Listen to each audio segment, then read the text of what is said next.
à tous. Bienvenue dans votre émission Prime Politique. Aujourd'hui, nous allons une fois encore passer en revue les sujets majeurs de l'actualité sociopolitique au plan national. Pour la circonstance, nous sommes avec Monsieur Espérance Tébé. Il est président du parti MPL, Mouvement Populaire de Libération. Monsieur le Président, bonjour. Bonjour, Monsieur Stanislas. Merci d'accepter une fois encore mon invitation dans le cadre de ces échanges. Je vous présente mes félicitations parce que récemment vous avez été reconduit à la tête de votre formation politique pour les 4 prochaines années. Félicitations. Merci. Avec vous, on va parler justement du code électoral des élections générales de 2026 à venir, ainsi que des échanges et des entrevues qu'a organisé le cadre de concertation des forces politiques de l'opposition au Bénin. On parlera également de l'actualité relative à la bavure policière et aussi à une bavure douanière, une situation où il y a eu des tirs de coups de feu de la part d'un douanier sur un individu. On en parlera aussi et on finira justement par votre reconduction à la tête de votre formation politique, le parti Mouvement Populaire de Libération. Alors, le tout premier sujet, c'est relatif au cadre de concertation des forces politiques de l'opposition. Pourquoi avoir eu une telle idée, Monsieur Espérance TV? Alors, merci, Monsieur Stanislas. Je tiens d'abord à saluer très chaleureusement tous les téléspectateurs de Prime News News oui. Et féliciter également cette jeune équipe dynamique que j'ai retrouvée avec beaucoup d'enthousiasme ce jour. Ouais, merci. Alors, pour revenir au cadre de concertation des forces politiques de l'opposition, d'abord, permettez-moi de préciser que je n'en suis pas le porte-parole. Je suis le deuxième coordonnateur adjoint. Et je ne peux pas quand même éviter de répondre aux préoccupations de nos populations qui aujourd'hui sont très focus sur ce qui se passe à ce niveau-là. Et d'abord, vous savez que notre pays s'est retrouvé dans un engrenage où, pour sortir des difficultés que connaît le pays en ce moment, il est apparu nécessaire aux partis politiques de l'opposition qu'il faut unir les forces. Il faut se mettre ensemble pour mieux espérer, du moins régler, apporter des solutions aux préoccupations de nos concitoyens. C'est ce qui justifie la naissance de ce cadre de concertation sous l'impulsion du parti Les Démocrates, qui est comment appelle-t-on, le parti qui porte chef de file aujourd'hui de l'opposition. Donc, il faut noter que beaucoup n'ont pas compris la naissance de ce cadre. C'est un long processus qui a démarré il y a plus d'un an, pratiquement, et qui a abouti le mois dernier à la naissance de ce cadre de concertation. L'objectif, c'est fédérer les forces, c'est unir les moyens d'action pour pouvoir régler les préoccupations communes aux partis politiques de l'opposition. Beaucoup voient en ce cadre de concertation un objectif précis qu'est 2026. Oui, nous avons pu noter également que nos concitoyens voient directement les échéances de 2026 à travers la naissance de ce cadre. Non, ce n'est pas exact. Ils ont tort. La première préoccupation des partis politiques réunis au niveau du cadre de concertation, c'est les problèmes généraux que nous sommes en train de dénoncer depuis un certain moment. Mais quand on voit le timing, Monsieur Tébé, vous ne pouvez pas nous dire que 2026 n'est pas dans votre viseur? Non. Au niveau de ce cadre de concertation. Oui, mais il faut préciser d'abord les choses. Les premiers problèmes qui nous ont amenés à nous mettre ensemble, c'est ce code électoral de mars 2026 et de 2024. Vous voyez, nous sommes déjà retrouvés à Golden Tulip en janvier, dès lors que ce code a été mis sur la table. C'est les questions des libertés que nous sommes en train de dénoncer, les prisonniers politiques, les exilés. C'est aussi la question de la cherté de la vie, la question économique au niveau de nos concitoyens qui vivent le martyre aujourd'hui. C'est les problèmes de façon générale de chômage et autres qui touchent la majeure partie de nos jeunes. C'est ces problèmes qui sont les premiers que dénonce les partis politiques de l'opposition à la gouvernance du régime actuel qui nous ont amenés à nous mettre ensemble afin de trouver les voies et moyens pour obtenir gain de cause en face du régime en place. C'est les premiers problèmes. Maintenant, bien évidemment que ces problèmes vont nous amener à déblayer le terrain pour 2026. La question s'invitera à coup sûr dans les débats d'ici à là et l'opinion aura l'occasion de savoir ce que les forces politiques de l'opposition vont préconiser pour les élections générales à venir. Votre cadre a entrepris des démarches, des rencontres au niveau de toutes les composantes de la société, les formations politiques de la mouvance notamment, la société civile, les organisations syndicales, si j'ai bonne mémoire. Vous êtes allé voir l'Union progressiste de renouveau, le Bloc républicain, mais vous n'en êtes pas sorti satisfait. Qu'est-ce qui s'est passé? Non, ce n'est pas M. Stanislas. Nous n'allons pas voir la question au niveau de satisfaction ou non. Et parmi les préoccupations inscrites dans l'agenda du cadre de concertation, figurait en bonne place la question de la liste électorale. Vous êtes d'accord avec moi que on ne peut pas aller à une élection crédible, transparente, passe d'abord par une liste électorale acceptée de tous. Et ça, le protocole additionnel de la CEDEAO sur la bonne gouvernance le redit également que dans notre communauté, pour garantir la crédibilité des élections, il faut une liste électorale établie avec la participation de toutes les tendances. Alors, ce qui ne semble pas être le cas en ce moment, la liste électorale, vous savez, au terme des lois électorales que nous avons, extraites par la NIP, du registre d'état civil, bon, et tout ça, les dernières élections législatives en 2023 ont révélé beaucoup de problèmes qui n'ont pas été vécus uniquement par les partis de l'opposition. Même les partis de la mouvance ont reconnu également ces problèmes que nous avons constatés avec dans des localités, des inscrits sur la liste qui se retrouvent à plus de 50-80 km de leur lieu de vote, ce qui a érodé le taux de participation, sensiblement le taux de participation à ces élections. Alors, pour corriger ces problèmes, nous avons proposé, et j'allais dire plutôt, le Parti Les Démocrates a obtenu du chef de l'État l'audit de la liste électorale. Alors, ils ont associé les autres formations politiques de l'opposition à la démarche pour la mise en œuvre de cet audit. Et aujourd'hui, dans la phase de mise en œuvre, après le travail du comité technique qui s'est occupé de comment nous allons aborder cet audit, il a été retenu d'impliquer toutes les autres formations politiques. Juste dans le souci d'inclusion pour que tout le monde, tous les problèmes soient, les préoccupations des uns et des autres soient abordées. Que ce soit de la mouvance, de la société civile, etc. Toutes les tendances de la société puissent être représentées dans cette opération qui va être effectuée. C'est ce qui a justifié ce que vous avez observé ces derniers jours où nous avons décidé d'aller rencontrer les autres formations politiques pour qu'on puisse s'entendre sur comment nous allons mettre en œuvre cet audit. C'est simplement ça. Bon, maintenant, nous avons entendu beaucoup de supputations, de réactions par-ci, par-là.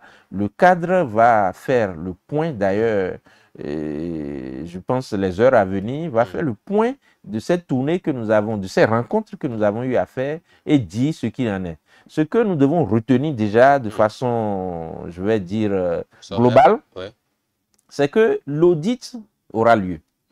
Et le souci de vouloir impliquer tout le monde qui a justifié cette démarche, même si elle ne rencontre pas l'assentiment de tout le monde, vous savez, d'autres peuvent être pour, d'autres peuvent avoir des raisons de ne pas être pour, parce que peut-être acteurs de cette liste, d'autres peuvent dire que non, parce que nous avons confiance à ce qui se fait, on n'a pas besoin d'aller voir, mais cela ne gêne en rien que le travail se fasse, et le travail sera fait. Monsieur Tébet, sur cette question, beaucoup estiment que on ne sait pas, ou plutôt qu'on s'embrouille dans ce que vous voulez auditer. On parle d'une liste qui n'existerait pas, je mets au conditionnel. Oui. Que voulez-vous auditer au juste, M. Tébé? Voyez-vous, la liste, il y a eu beaucoup de jeux de mots dans cette histoire.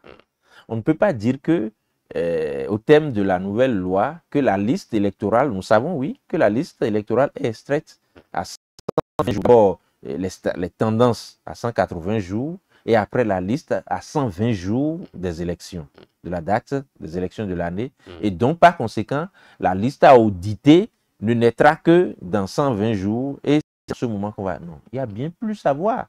Les problèmes que nous avons constatés sur la liste électorale de 2023, est-ce que pour aborder, pour prévenir ces problèmes, est-ce qu'on a besoin d'attendre la nouvelle liste? Il y a eu un processus d'extraction. C'est même l'algorithme qui sert à extraire la liste. Tout le processus mis en place pour aller à l'extraction de la liste. C'est ça qu'il faut voir pour prévenir les problèmes. Il faut voir en la démarche des partis de l'opposition une démarche qui vise à prévenir et garantir la paix. Une démarche qui vise à prévenir les problèmes. Ce n'est pas... Certains ont pensé, peut-être à tort, qu'il s'agit d'aller voir, lorsque nous avons parlé déjà de la liste de 2023, c'est d'aller voir les problèmes qui se sont posés pour une éventuelle remise en cause des élections déjà consommées. Non, ce n'est pas de ça qu'il s'agit. Il s'agit d'aller voir les problèmes que nous avons connus, la source de ces problèmes, et les prévenir pour que ça n'arrive pas en 2024, en 2026. Et donc, de ceux qui, à tort, ont distillé dans l'opinion que la liste n'existe pas et qu'elle ne viendra que à 120 jours des élections, donc il n'y a pas quoi auditer, ce n'est pas vrai. La liste part du registre de l'état civil qui est là. Et il y a un processus. À ce jour, est-ce que la liste existe? Bon, écoutez, la liste de 2023 est passée où? Comme l'a dit l'autre, la liste ne peut pas être du sucre. La liste existe bel et bien quelque part. C'est où, monsieur Tébé? Elle existe quelque part. Il y a la direction générale des élections qui s'occupe des élections, a organisé les élections avec une liste. Elle a ça dans ses archives. Est-ce que dans vos actions, vous êtes allé au niveau de la direction générale des élections pour demander s'il y a une liste ou pas? Est-ce que vous avez fait cette démarche? On n'en est pas encore là. Ce n'est pas les acteurs politiques que nous sommes qui veulent être les premiers acteurs de cet audit. Dans la démarche, nous avons dit que nous allons faire appel à des experts nationaux et internationaux. Et ce processus, justement, c'est la désignation de ces experts-là que nous voulons faire de façon participative et inclusive. C'est ça qui nous a amené à aller voir les autres formations politiques. C'est pour que ça ne soit pas l'audit d'un groupe contre un autre, ou bien l'audit mené par un parti pour le compte. Non, nous voulons que toutes les sensibilités, toutes les tendances de la société participent à la démarche qui va mettre en œuvre l'équipe qui va auditer cette liste. Le gouvernement est favorable à ça? Le chef de l'État, du moins, ça a été favorable. Ouais. Le ministre de la Justice qui nous a reçus après nous a martelé à nouveau l'accord du chef de l'État qui, ayant présenté notre courrier au Conseil des ministres, a également adopté la démarche de nous autoriser à réaliser cet audit. Donc, je voudrais que nos citoyens, nos concitoyens se calment et pour savoir que la démarche d'inclusion menée par le cadre de concertation n'entame en rien le processus d'audit qui sera mis en œuvre dès lors que le chef de l'État ne revienne sur son acceptation d'accorder cet audit-là au Parti Les Démocrates. Récemment, le porte-parole du gouvernement, au cours d'une émission, a réaffirmé aussi l'engagement du gouvernement à accompagner cet audit-là. Il est favorable et tout ce qui va avec. Mais de façon schématique, est-ce que c'est vous de l'opposition qui allez chercher les auditeurs? Le gouvernement va payer leur travail de façon schématique pour le Béninois lambda qui nous suit. Est-ce que c'est comme ça que ça va se passer? Lorsque le groupe dans la mise en œuvre de l'audit, il a été suggéré dans les propositions. S'il y a une proposition de TDR, un G qui est sur la table, que toutes les parties qui se seront mis d'accord pour auditer, vont vont partir de ce travail-là pour arrêter quelque chose. Dès lors que ce travail sera arrêté de commun accord avec les partis qui seront pour ce travail d'audit-là, il sera défini comment choisir ces auditeurs et comment les faire payer. Tout ça là sera décidé et rendu public en temps opportun. Pour l'heure, donc ce n'est pas l'opposition qui va payer. Ça, au moins, on est sûr de ça. Le chef de l'État s'était proposé à faire face, à faire autoriser le gouvernement à faire face aux frais que cela allait générer. Je pense que du moment où... Ou bien ça vous gêne que le gouvernement fasse face à ça? Non, pas du tout. C'est un travail républicain. L'audit, ce n'est pas pour l'opposition. Ce n'est pas pour la mouvance. Un peu. Mais si la nécessité se fait sentir, personne ne va rester en marge. D'accord. Oui. Monsieur Tébé, merci beaucoup. Alors, dans l'évolution maintenant, est-ce que cette coalition ou ce cadre de concertation des forces politiques de l'opposition va s'unir, rester debout jusqu'en 2026 pour affronter les échéances majeures qui arrivent, au-delà de l'audit du fichier électoral? Je peux vous dire que rien n'est exclu. Rien n'est exclu. Et les préoccupations qui nous réunissent en ce moment, que j'ai énumérées tantôt, lorsqu'elles ne vont pas trouver solution, le cadre va continuer par se battre. Et la question des élections générales de 2026 également constitueront l'aboutissement de cette bataille.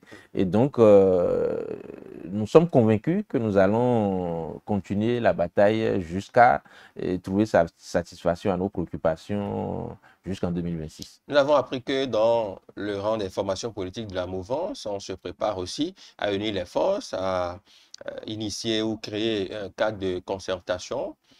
Beaucoup estiment que vous les avez inspirés sur le coup, monsieur Tébé. Nous sommes heureux que les partis de la mouvance veuillent faire autant que nous. Ça veut dire que nous sommes sur la bonne voie. Et ils vous suivent aussi. Ça veut dire qu'ils vous suivent. Bien sûr, bien sûr. Nous savons d'ailleurs qu'ils nous suivent et c'est la preuve que nous sommes sur la bonne voie. Pour régler les problèmes que connaît du moins aujourd'hui notre nation, il est important que les groupes puissent fédérer leurs forces. Je pense que si nous les avons inspirés, c'est une bonne chose. Est-ce qu'on peut imaginer un instant que votre cadre va sortir un duo de candidats, le cadre de la mouvance aussi sortira un duo de candidats et qu'il y aura un face-à-face assez intéressant pour 2026? C'est une possibilité qui n'est pas exclue. D'accord. Monsieur Tébé, récemment, la scène politique ou la scène sociale a été beaucoup plus occupée par le décès du jeune Faisal Ourourou à Parakou. Les populations se sont soulevées. Il y a eu des réactions qui n'ont pas tardé. Déjà, au niveau de la direction générale de la police républicaine, le ministre de l'Intérieur a réagi. Différents acteurs ont réagi sur la question. Récemment, le directeur général de la police républicaine même est sorti après toutes les enquêtes, après la phase d'exhumation du corps de M. Ourourou et tout ce qui va avec. Déjà, votre premier regard sur cette situation où on a dénoncé une bavure policière sur le jeune Faisal Ourourou. Merci, M. Stanislas, de revenir sur cette préoccupation qui a suscité l'émoi au sein du peuple béninois et qui n'est que symptomatique d'une situation que les populations vivent avec les agents chargés d'assurer leur sécurité depuis un certain temps.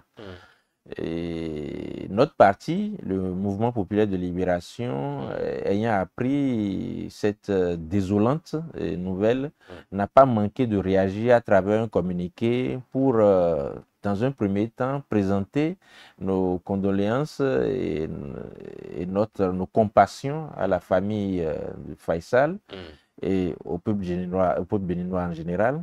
Et aussi faire des recommandations à l'endroit des autorités compétentes.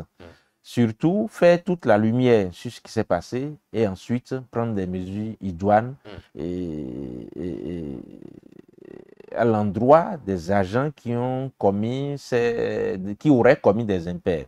Alors, à la suite, on a vu et fait observer, comme vous le disiez tantôt, la réaction du ministre de l'Intérieur, ensuite celle du directeur général de la police il y a quelques jours. Mais je pense que nous devons aller plus loin pour rechercher d'abord les causes de ces situations.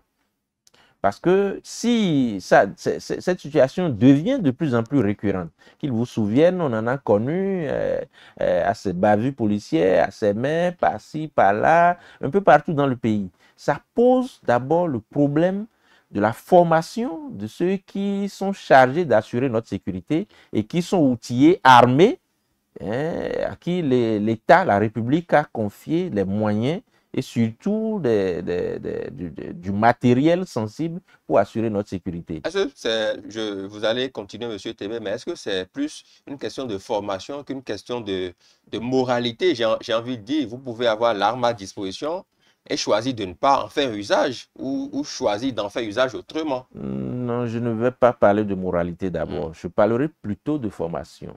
Et après, maintenant, l'état d'âme des troupes, l'état d'âme de ces agents-là qui sont chargés d'assurer notre sécurité. Si ceux que la République a désignés et leur a confié le rôle d'assurer notre sécurité, s'ils ne sont pas dans de bonnes dispositions, vous convenez avec moi que le travail sera mal fait. Et c'est pour ça que nous allons inviter les responsables en charge de notre sécurité, le ministre de l'Intérieur et le directeur général de la police, à aller plus loin. Des sanctions, oui, mais il ne faut pas que la situation se répète. Parce que c'est déjà devenu trop répété ces derniers temps. Il faut aller questionner les fondements même de ces situations et pouvoir régler le problème à l'origine. Est-ce qu'il n'y a pas le problème de la formation dans le cadre du maintien d'ordre des éléments?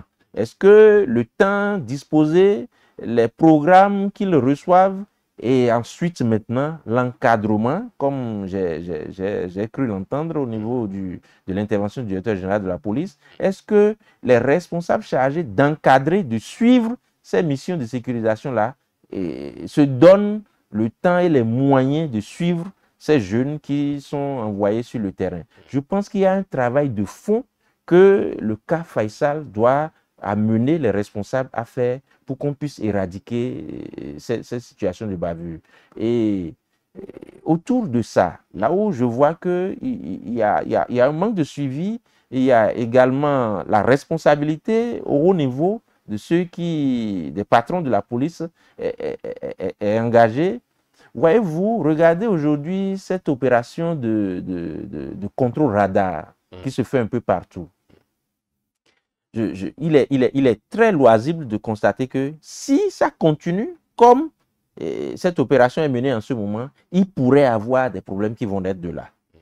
Parce que les agents d'abord chargés d'effectuer ces missions de contrôle radar semblent ne pas être assez outillés, semblent ne pas être dans les prédispositions qu'il faut. Tout se passe aujourd'hui comme si on a envie d'aller faire mal aux populations, aux utilisateurs de la route. Tout se passe comme si on a envie d'aller sanctionner, alors que ça ne devrait pas être le cas. C'est une opération qui vise à sécuriser, à sécuriser les utilisateurs de la route.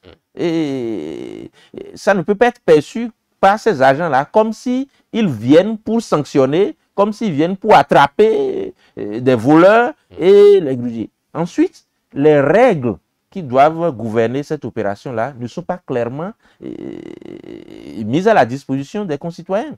D'abord, les radars, en ce qui concerne les excès de vitesse. Est-ce qu'ils savent que lorsque la limitation de vitesse est en deçà de 100 km/h, il y a une marge de 10 km/h qui doivent être observées en faveur de l'automobiliste? Non. Et cela aujourd'hui, qu'est-ce que je veux dire par là? Les conditions de mise en œuvre des opérations de sécurisation menées par les forces de l'ordre aujourd'hui ne sont pas bien encadrées par la hiérarchie. Et ça, moi j'invite les responsables à vraiment pencher là-dessus. Si ces opérations sont perçues par nos concitoyens comme l'occasion soit de venir brimer ou gruger. Il pourrait naître des frustrations peuvent amener de part et d'autre à avoir des excès qui peuvent amener à des cas regrettables comme celui de Faisal que nous avons connu. Vraiment, il est important que la hiérarchie policière, que le directeur général de la police puisse pencher beaucoup plus davantage sur les conditions de mise à exécution des opérations de sécurisation et de sécurité de façon générale sur le territoire. Il y a eu des actions fortes, M. TV, oui. Des sanctions prononcées, des interpellations. On parle même de radiation prochainement pour tout agent qui serait impliqué dans... Est-ce que ces actions annoncées ne sont pas si fortes et doivent imprimer maintenant une autre façon de faire au sein des troupes? Oui, inévitablement, ces mesures sont fortes, mais ne suffisent pas pour prévenir et enrayer la situation. Si les gens sont mal formés, si les gens ne sont pas encadrés, ce n'est pas parce que vous avez radié un ou deux que le problème est réglé. Le problème se répétera d'une autre façon ailleurs. Si le fondement du problème réside dans le défaut, l'insuffisance, des insuffisances au niveau de formation de ces agents, il faut pallier à ça. Il faut sensibiliser. Il faut faire des corrections idoines pour que les gens soient mieux aguerris. Maintenant, dans la mise en œuvre de ces opérations, il faut évaluer et voir les corrections à apporter. Et comme je viens de le dire, au niveau par exemple des radars, si ça continue comme cela se fait, je parie qu'à coup sûr naîtra également d'autres problèmes prochainement à ce niveau. Il faut qu'on évalue la mise en œuvre de ces opérations et apporter les corrections nécessaires à temps, plutôt que d'attendre qu'il y ait des dérapages et maintenant dire qu'on veut sanctionner. Les sanctions ne ramèneront pas en vie ces gens, ces concitoyens qui ont perdu la vie autour de ces bavures-là. D'accord. On va sortir avec l'autre sujet que j'ai prévu, c'est votre reconduction à la tête de votre formation politique, le Mouvement populaire de libération pour les 4 prochaines années. On sait qu'entre-temps, au cours de votre premier mandat, si je peux l'appeler ainsi, le chemin n'a pas été un long fleuve tranquille. Il y a eu des bruits sur les réseaux sociaux, ça a été suffisamment animé. On a vu que par la suite, tout est entré dans l'ordre jusqu'à ce que vos camarades vous renouvellent leur confiance. Est-ce que vous êtes satisfait de votre premier mandat? La vie des partis politiques au Bénin et dans l'arène politique de façon générale n'a jamais été un fleuve tranquille. Vous savez que l'arène politique, c'est le lieu où est regroupé des gens de toute moralité. Ce n'est pas seulement à la police, comme vous essayez de le demander tantôt, que nous aurons des gens de moralité douteuse. Il y en a partout et beaucoup plus dans l'arène politique. Vous allez rencontrer des personnages voilà, ubuesques, il y a un peu de tout que nous sommes appelés à gérer. Et c'est notre capacité à fédérer tout ça, à gérer, à faire face à toutes ces difficultés qui fait de nous des hommes, des leaders forts, capables de continuer, de faire face aux difficultés que la nation même présente et pour lesquels nous nous sommes portés volontiers à apporter des solutions. Et donc, nous avons connu effectivement des problèmes qui sont aujourd'hui derrière nous. Aujourd'hui, le parti est fixé, focalisé sur les défis que nous devons relever, les engagements pris en face de nos populations et qui se résument essentiellement aux problèmes de la jeunesse. J'en ai parlé tantôt, ces problèmes de chômage, la crise économique qui nous sévit, les solutions que nous proposons en face de ça. Et aujourd'hui, à court terme, l'alternance que nous souhaitons en 2026, ça, c'est les sujets qui préoccupent aujourd'hui notre formation politique. Et les camarades ont décidé à ce dernier congrès où nous nous sommes retrouvés le week-end dernier et pour nous renouveler leur confiance. Cela est perçu, nous percevons cela beaucoup plus comme encore un engagement que cela appelle de notre part à faire face à ces défis que je viens de citer tantôt. C'est le souci d'abord de reddition de comptes parce que nous avons engagé le parti au niveau du cadre de concertation des forces de l'opposition. Il fallait rendre compte de tout ça, du chemin parcouru et recevoir l'assentiment, de recevoir d'abord les observations de nos camarades sur ces décisions que le bureau a été amené à prendre en droite ligne quand même des pouvoirs qui lui sont conférés. Il fallait recevoir leur assentiment, leur approbation là-dessus avant de continuer le chemin. Donc, ce sont ces questions qui nous ont amenés à ce congrès extraordinaire et le parti a approuvé toutes ces décisions, a approuvé le rapport du bureau et en a profité pour renouveler les instances dirigeantes dans le but de nous rendre plus efficients, plus performants et surtout nous donner les pouvoirs nécessaires pour les décisions à prendre dans le cadre de ces élections générales qui pointent à l'horizon. C'est en même temps que c'est un motif de satisfaction, nous prenons ça comme un appel à faire mieux, a conduit un appel non seulement de nos camarades, mais de la nation entière à faire mieux, à pouvoir apporter des solutions idoines aux préoccupations qui sont aujourd'hui celles de nos concitoyens. À ce congrès extraordinaire, vous avez certainement parlé de 2026. Oui. Monsieur Tébé, qui est votre candidat au sein du MPL? 2026 est encore loin et proche à la fois. Ouais. Et je crois qu'au moment opportun, le parti prendra les décisions nécessaires à ce niveau. C'est quand le moment opportun? Le moment opportun, c'est quand les conditions seront réunies.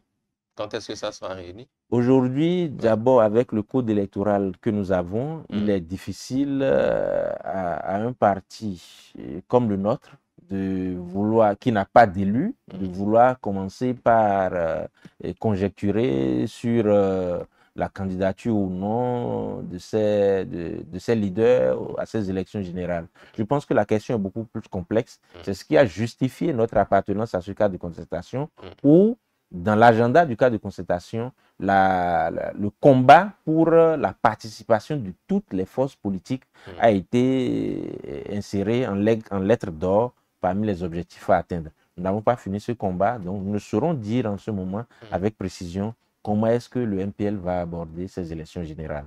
Donc, c'est loin, c'est tout proche. Le moment venu, le peuple sera mis au courant. D'accord. Monsieur Tébé, on va sortir de cette émission. Votre mot à l'endroit de ceux qui vous suivent en ce moment.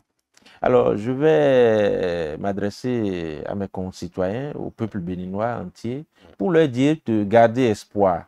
En ce moment, au milieu de toutes ces secousses que nous vivons, il y a de raisons de garder espoir. Il y a un certain nombre d'acteurs qui gardent la lucidité et qui vont travailler, continuer par travailler, ce que nous avons démarré aussi au niveau de ce cadre de concertation. Il y a notre parti, le Mouvement populaire de libération, qui continue de croire que les conditions pour garder espoir sont encore là et que nous allons faire notre cheval de bataille, le combat pour garantir la paix et un mieux-être pour tous nos compatriotes. Je pense que l'espoir est permis et que nos concitoyens doivent continuer par nous accompagner. Je profite pour dire également mes remerciements à tous mes camarades du parti pour m'avoir renouvelé leur confiance et leur demande de garder le niveau de mobilisation que nous avons observé ces derniers temps, de continuer et que ensemble nous apporterons un plus dans la résolution des problèmes de notre communauté. Merci beaucoup à vous, Monsieur Espérance Tébé. Vous êtes acteur politique, président du parti MPL, Mouvement populaire de libération. Bon vent à vous. Avec vous, on a passé en revue certains sujets majeurs de l'actualité socio-politique. À toutes et à tous, merci de nous avoir suivis.